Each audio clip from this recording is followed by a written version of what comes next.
The sudden silence was unbearable. 80 colleagues stared at their laps as Reed stood at the front of the conference room, pointing at my name on his restructuring slide. "Frankly, your position is obsolete," he announced, his voice echoing against the glass walls. "We're moving forward with younger talent." I sat frozen. 23 years of dedicated work dismissed in 15 seconds. My chest tightened as if someone had wrapped wire around my ribs and was slowly twisting it.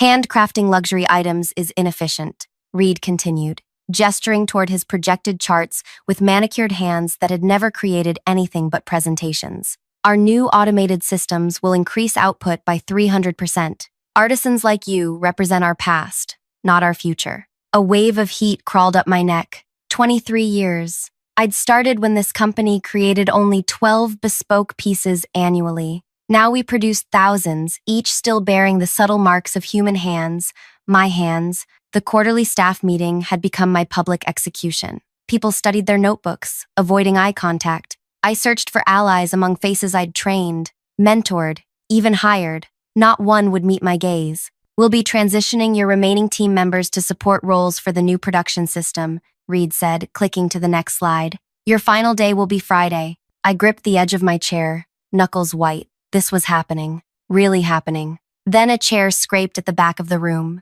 Every head turned as an elderly man slowly stood. The founder, who hadn't attended a staff meeting in years. Leaning on his cane, he cleared his throat. "Do you even know who you're talking to?" His voice was quiet but carried. Reed straightened his tie. "Sir, with respect, I understand the sentimentality, but 3 decades ago," the founder interrupted, "when I lost everything in a warehouse fire, this woman worked without pay for 8 months. She slept on my workshop floor. When buyers abandoned us, her craftsmanship brought them back. I remembered those dark months, the despair, the uncertainty. But that was then," Reed protested. "Markets evolve." The founder limped forward. "Last month, when the Sultan requested 30 custom pieces within 2 weeks, who completed that impossible order?" Reed shifted. "That was exceptional circumstances. And when the First Lady's accessory tore minutes before a state function, who repaired it so perfectly no one noticed?" Wait, that's not what happened. That's the fantasy that played in my head as Reed continued speaking,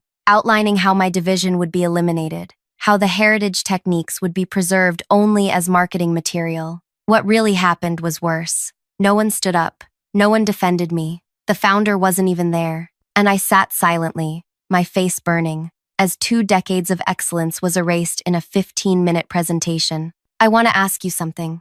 Have you ever had that moment where everything you've built comes crashing down around you? When you're made to feel worthless in front of everyone you respect? If this story resonates with you, hit that like button now and subscribe to hear what happened next, because what I did changed everything. My name is Willa. I'm 53 years old, and until that meeting, I was the head artisan at one of the most prestigious luxury goods companies in the world. Not that you would know it from looking at me. I don't wear flashy clothes or drive an expensive car. What I have are hands that can tell the difference between materials just by touch, eyes that can spot a flaw invisible to most, and patience cultivated through 23 years of perfecting my craft. I started as an apprentice when we made everything by hand, when each creation took weeks, not hours, when our clients waited months for pieces that would become family heirlooms. Reed had arrived 6 months earlier, bringing his degrees in algorithms. He'd never created anything with his hands. He was 36,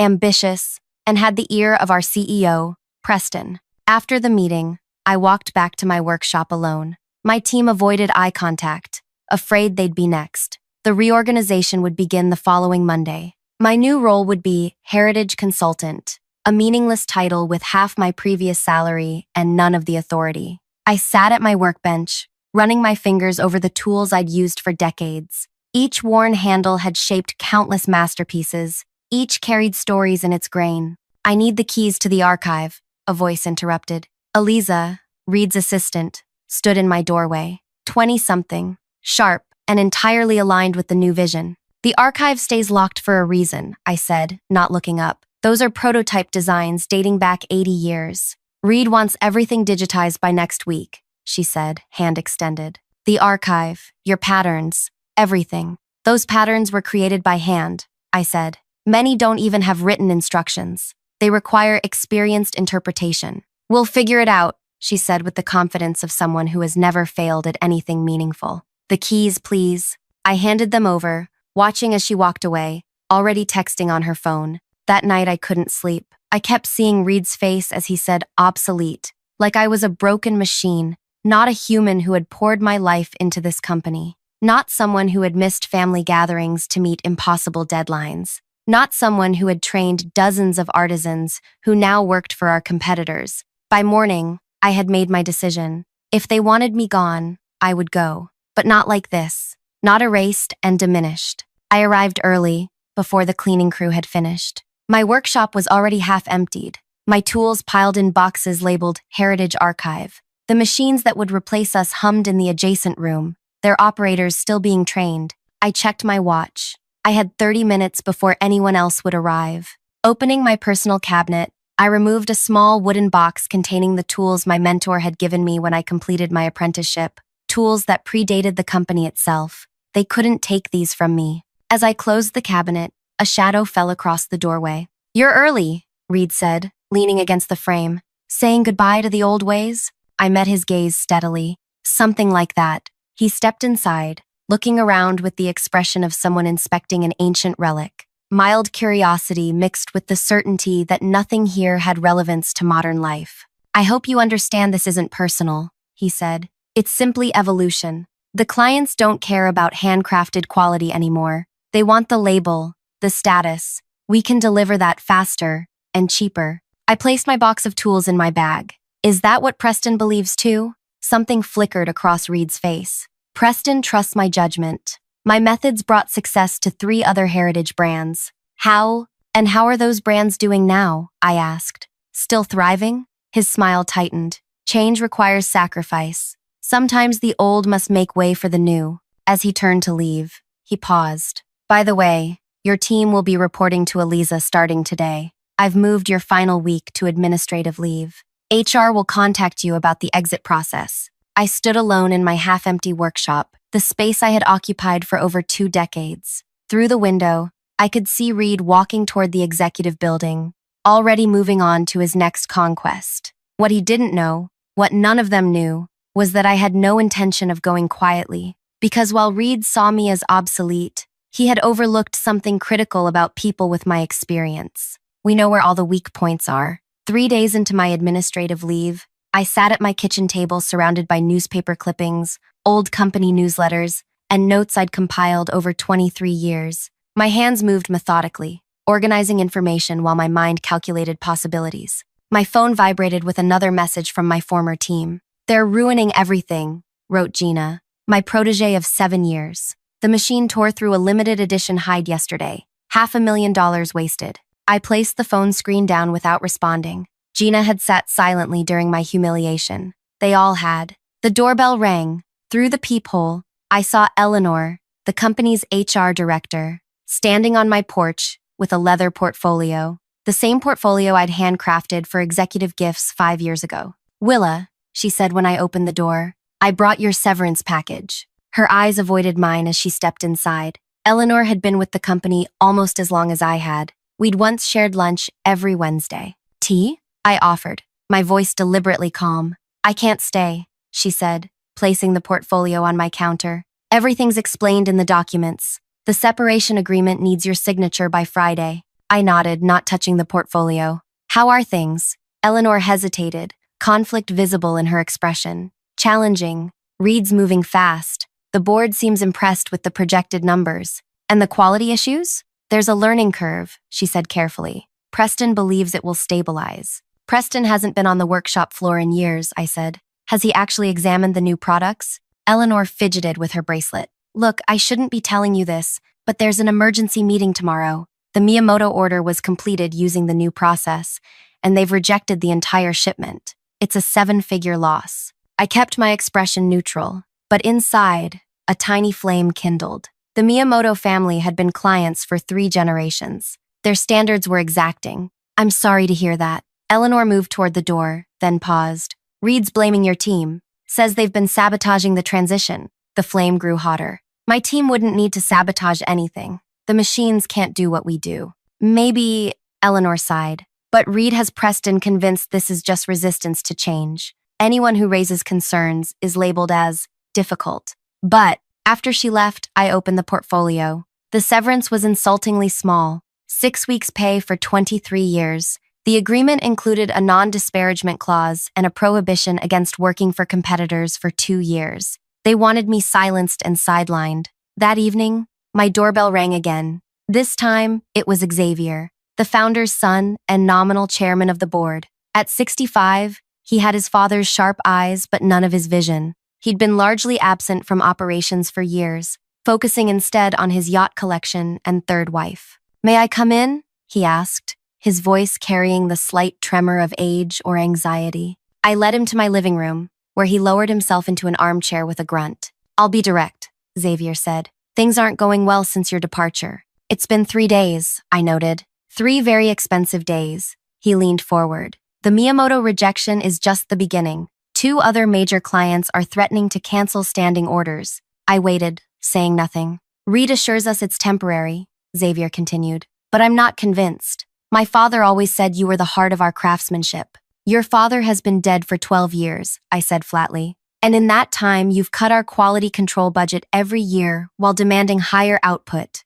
Xavier flinched. "Business realities. We're managed without compromising our standards," I interrupted. "Until Reed." "Yes, well," Xavier cleared his throat. "That's why I'm here. We want you to come back. As a consultant, to help smooth this transition." I studied his face. Xavier had never visited my workshop, had never learned the names of a single artisan. Yet here he was, in my living room, asking for help. "What does Reed say about this offer?"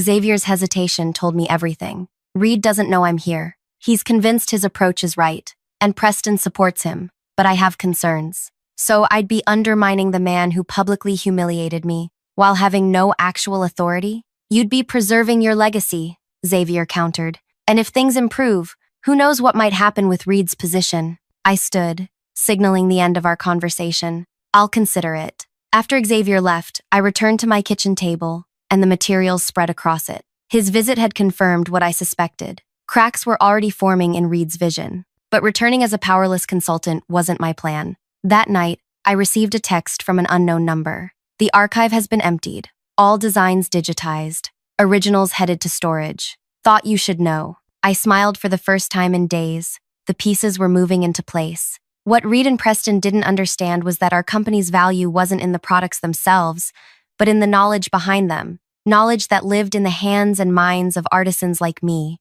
Knowledge that couldn't be digitized or automated. Knowledge that, over 23 years, I had carefully documented in ways only I could access. The next morning, I called Preston's assistant and requested a meeting with the CEO. Not next week, not tomorrow, today. The time for silence was over. Preston's assistant scheduled me for 4:30 p.m., the dead zone between afternoon meetings and evening obligations. A time slot reserved for matters considered necessary, but not urgent. I arrived at the headquarters 20 minutes early, pausing in the lobby where my designs were displayed in glass cases, pieces that had defined luxury for 2 decades. As I checked in with security, a group of young employees passed by, glancing at me with uncomfortable recognition. News travels fast. "Willa," Preston greeted me from behind his desk, not bothering to stand. "I didn't expect to see you back so soon." At 58, Preston had transformed from a sales director to CEO over 15 years, riding the company's success that artisans like me had built.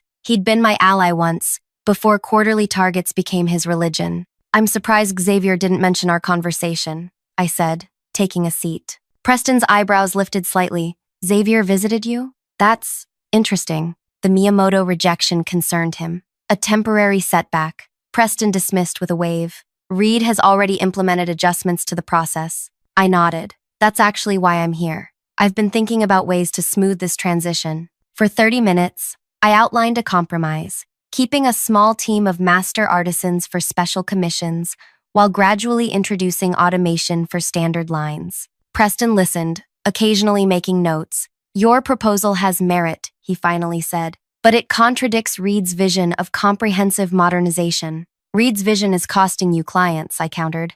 "Miyamoto isn't an isolated case." Preston's expression hardened. "Reed came highly recommended. His methods dramatically increased profitability at Westbrook." "And what happened to Westbrook 2 years after he left?" Preston shifted in his chair. We both knew the answer. Westbrook had filed for bankruptcy after their quality collapsed, and clients abandoned them. Different circumstances, he said. Look, Willa, I appreciate your concern for the company, but we've committed to this direction. The initial turbulence will pass. And if it doesn't, then we'll address it, he said firmly, but not by reverting to outdated methods. I felt a flash of anger at the word outdated, Reed's influence evident in Preston's vocabulary. I understand, I said, standing. I just wanted to offer my perspective before finalizing my departure. Preston seemed relieved. I appreciate that. Your severance package is generous, considering the circumstances. 6 weeks for 23 years, I said. Yes, very generous. His eyes narrowed at my tone. The industry is changing, Willa. We all need to adapt. As I reached the door, I paused. One last thing. The Larson Commission, has it been started yet? Preston frowned. The anniversary gift? I believe Reed assigned it to the new production line as a test case. I nodded. Interesting choice. Mr. Larson specifically requested my work. He's ordered anniversary gifts for his wife from me for 15 years. I'm sure Reed communicated the changes to him, Preston said, though uncertainty flashed across his face. Of course, I smiled. I look forward to seeing how it turns out. As the door closed behind me, I heard Preston picking up his phone. The next morning, I received a call from Eleanor. Reed wants to meet with you, she said, her voice tense. Today, if possible. What about? The Larson Commission. Apparently there's been a misunderstanding. I agreed to a 2 p.m. meeting, then spent the morning methodically organizing my apartment. By noon, my dining room had been transformed into a makeshift office, with files sorted chronologically and color-coded by project type.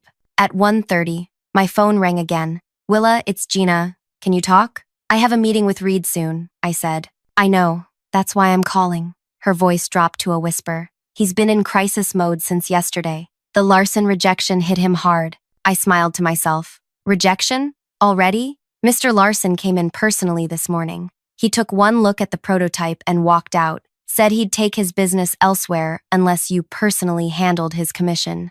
How unfortunate, I said mildly. Reed blamed us, Gina continued. Said we didn't transfer your notes properly. But Willa, there were no detailed notes for the Larson pieces. You always created those from memory. Yes, I confirmed. After 15 years of working with Mr. Larson, I knew his preferences intimately. There was a pause. I should have spoken up at that meeting. Gina finally said, we all should have. Yes, I agreed. You should have. The silence stretched uncomfortably. He's planning to offer you a contract position, Gina finally continued. Just for special clients like Larson, but with strict limitations. I see. Be careful, Gina warned. Reed's been researching your history with the company, asking strange questions about your access to designs and client relationships. After hanging up, I dressed carefully in a simple gray dress that I'd made myself, a detail only those who truly understood craftsmanship would notice. Reed's new office occupied the space that had once been our design studio.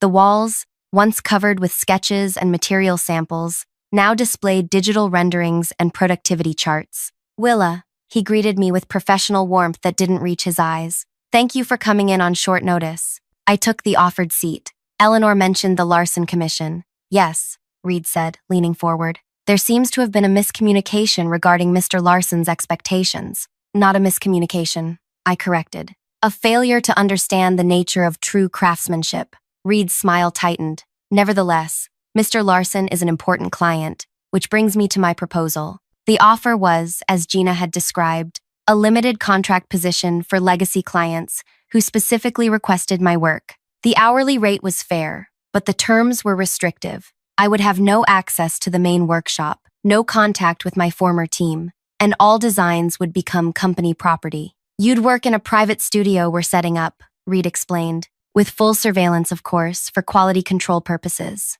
Of course, I echoed. And my role would be limited to these special commissions? Exactly, Reed said. Eventually, we'll transition even these clients to our new processes. But for now, this arrangement serves everyone's interests. I studied his face, noting the tension around his eyes. This wasn't a victory for Reed, it was damage control. And if I decline, then we respect your decision, he said smoothly. But I should mention that Mr. Larson was quite adamant. He's threatened to share his disappointment with other long-term clients. The The threat was clear: return on their terms, or be blamed for the loss of prestigious customers. I'll need time to consider, I said. Of course, Reed nodded. But we'll need your answer by tomorrow. Mr. Larson's anniversary is approaching, and we've promised delivery. As I stood to leave, Reed added, one more thing. During your consultation, we'd expect complete confidentiality regarding our new production methods. No discussing company changes with clients. You want me to pretend nothing has changed? We want you to focus on your specific assignments, he clarified. The broader company vision isn't your concern anymore. I nodded slowly. I understand completely. That evening, as dusk settled over my neighborhood, I sat on my porch watching lightning flicker on the horizon. A storm was coming. My phone buzzed with messages from former colleagues, each hinting at deteriorating conditions at the company, quality issues mounting, client complaints escalating, Reed's temper fraying. I didn't respond to any of them. Instead, I dialed a number I hadn't called in years. Willa, answered a gruff voice. It's been a while. Hello, Bernard, I said. I think it's time we had that conversation you've been wanting to have. Bernard Laurent had been trying to recruit me for his rival company for over a decade. Each offer had been more generous than the last. I'm listening, he said, surprise evident in his voice. Not over the phone, I replied, and I have specific conditions. As we arranged to meet, thunder rumbled closer. The storm was approaching faster than expected. Just like my plan, the meeting with Bernard took place at a small cafe 20 miles from the company headquarters. At 70, Bernard Laurent still maintained the sharp eye for detail that had made him a respected competitor in the luxury goods market. So, he said after we'd exchanged pleasantries, you've finally decided to join me? I sipped my tea. Not exactly. Bernard's bushy eyebrows rose. Then why are we here? I'm starting my own atelier, I said, and I need your help. For the next hour, I outlined my vision. A small, specialized studio focusing on true craftsmanship. Not mass production disguised as luxury, but genuine artistry. Bernard listened, occasionally asking pointed questions about financing, infrastructure, and most importantly, clients. You'll need a substantial investment, he noted, and competing against your former employer won't be easy. I'm not planning to compete with them, I replied. I'm planning to outlast them. Bernard studied me for a long moment. You know something. It wasn't a question. I know many things, I said, including how Reed's modernization is alienating our most valuable clients. And you're willing to wait for the collapse? I'm willing to be ready when it happens, I corrected. Bernard leaned back, fingers drumming on the table. What exactly do you need from me? Workspace, suppliers, and your word that you won't poach my clients when I secure them. Bold to assume you'll secure any, he challenged. I reached into my bag and removed a small notebook. This contains confirmations from 12 clients who will follow me wherever I go, including Miyamoto and Larson. Bernard's eyes widened as he scanned the names. These represent nearly 40% of your former company's custom orders. 43%, I corrected. I've been their primary point of contact for years. Many don't even know the company name. They know me. And your non-compete clause? Applies to working for competitors, I said, not to founding my own studio. Bernard closed the notebook, a smile spreading across his weathered face. You've thought this through, for longer than they realize. The next morning, I called Reed and declined his offer. His response was immediate. You're making a serious mistake, he warned. This industry is changing. There won't be a place for artisans like you in the future. Perhaps, I said, but I'm not concerned about the future right now. I'm concerned about Mr. Larson's anniversary gift. It's in 3 weeks, correct? Reed's pause confirmed my information. We'll manage. I'm sure you will, I said. Please give Preston my regards. 2 days later, I signed a lease on a modest workshop space that Bernard had connected me with. It was smaller than my previous workspace, but flooded with natural light,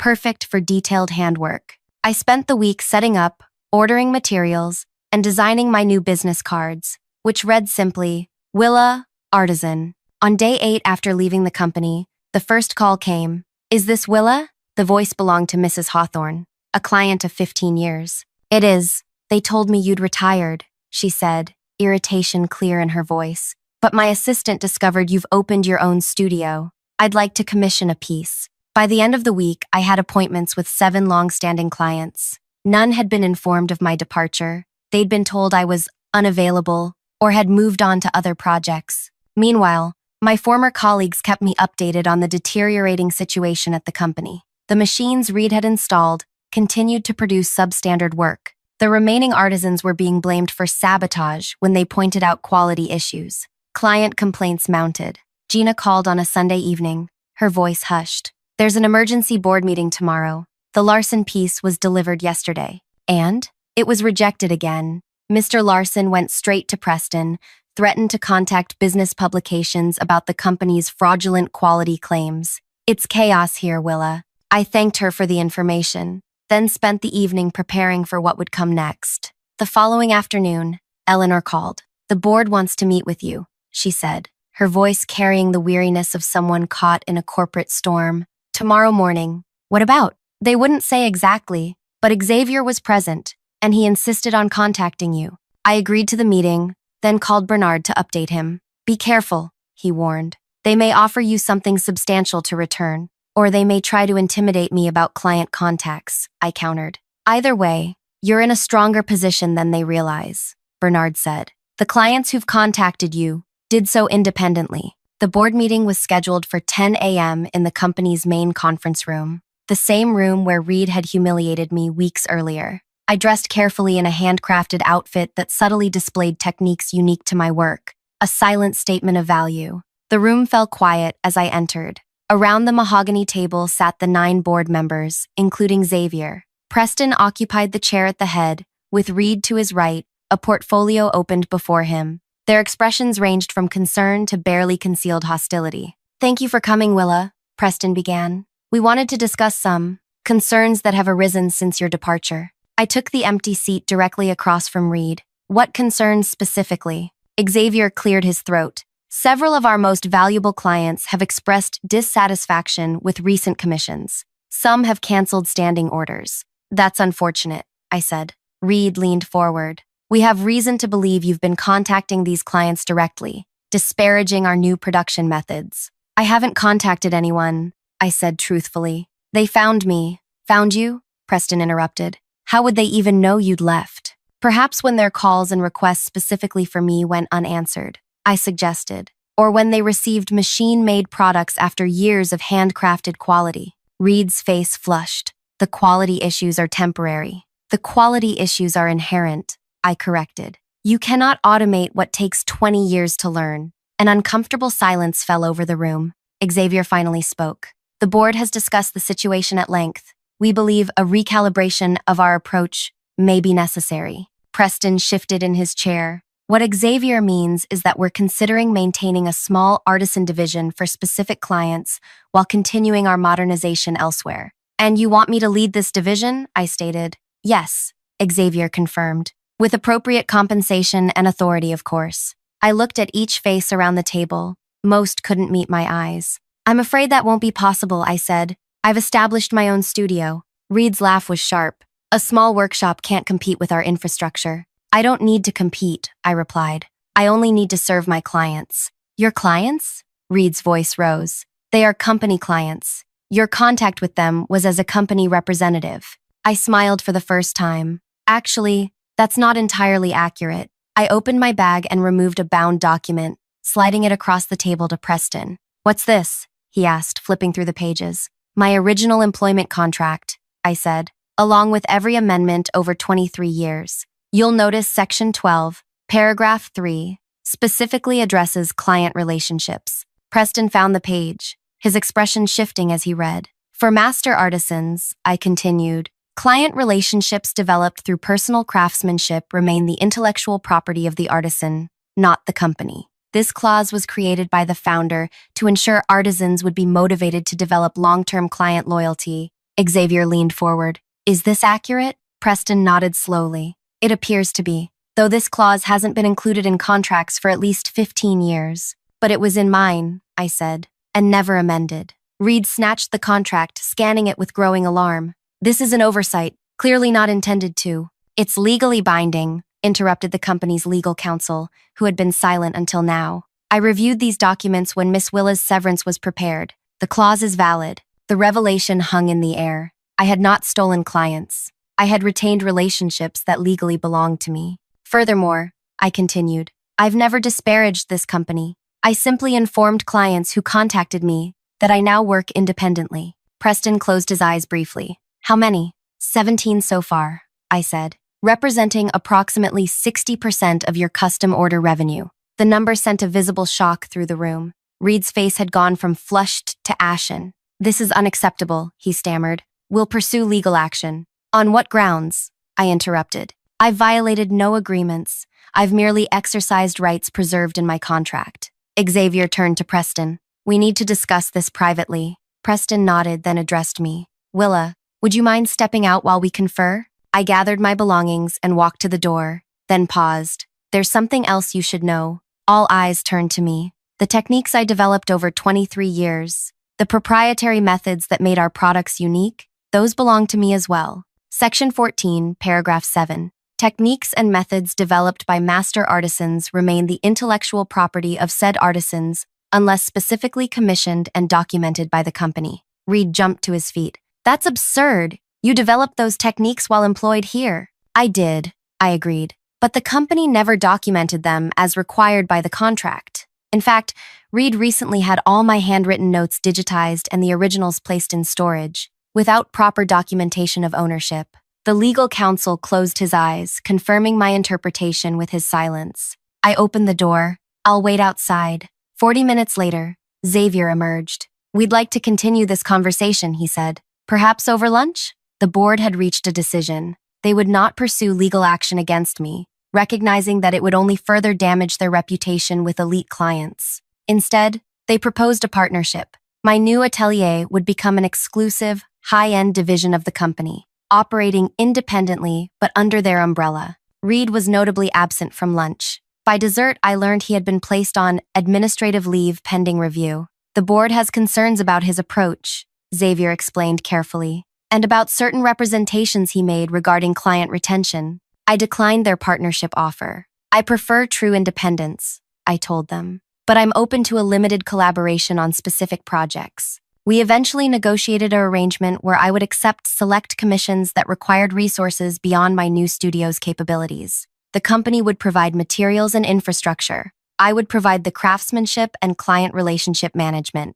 1 week later, Reed was officially removed from his position. The press release cited strategic differences as the reason for his departure. 2 days after that, I received a text from Eleanor. Reed's modernization cost the company $12.8 million in lost orders and rejected merchandise. Your legal contract just saved your legacy and possibly the company. 6 months later, my small atelier was thriving. I had hired 2 apprentices and was teaching them the techniques that had taken me decades to perfect. Several former colleagues had reached out about joining me, including Gina. I considered each request carefully, remembering their silence during my public humiliation. Bernard visited my studio on a crisp autumn morning. You've created something remarkable here, he observed, examining a piece I was completing for Mrs. Hawthorne. I created nothing new, I corrected. I preserved something valuable. And destroyed Reed's career in the process, Bernard added with a sly smile.